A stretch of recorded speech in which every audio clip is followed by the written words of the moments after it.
পরিচালনা করবে বেগম খালেদা জিয়া, দেশনায়ক তারেক রহমান।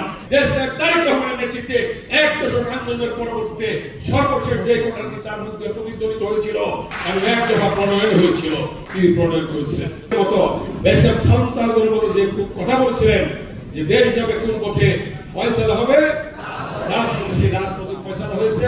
এটা দেশনেত্রী বেগম খালেদা জিয়ার কথা ছিল, দেশনায়ক সালাম তালুকদারের কথা ছিল। সে রাজপথ ছাড়া কোনো ফয়সালা কোন ইতিহাসে হয় নাই। ৫২ ভাষা আন্দোলনে হয় নাই।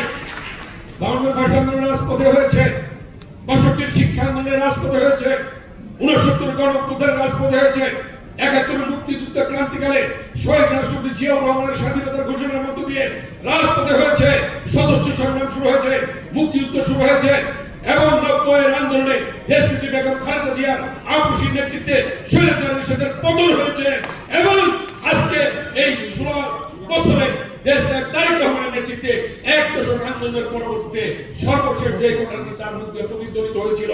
জীবনের সব আয়োজন এখানে একসাথে। যে প্রথমে বের করতে হবে অবৈধ অনৈতিক ভোটারবিহীন এমপিদেরকে পার্লামেন্ট থেকে বের করতে হবে, জনগণ বের করবে। তারপর সচিবালয় থেকে বের করবে অবৈধ মন্ত্রীরা যারা বিনা ভোটে এমপি হয়ে মন্ত্রী হয়েছে, তাদেরকে জনগণ বের করবে। তারপরে যদি পদত্যাগ না করে গণভবন থেকে খুনি হাসিনাকে বের করতে হবে। এটা ছিল তারেক রহমানের বক্তব্য, এটা ছিল তারেক রহমানের কথা এবং ১ দফা প্রণয়ন হয়েছিল, তিনি প্রণয়ন করেছিলেন।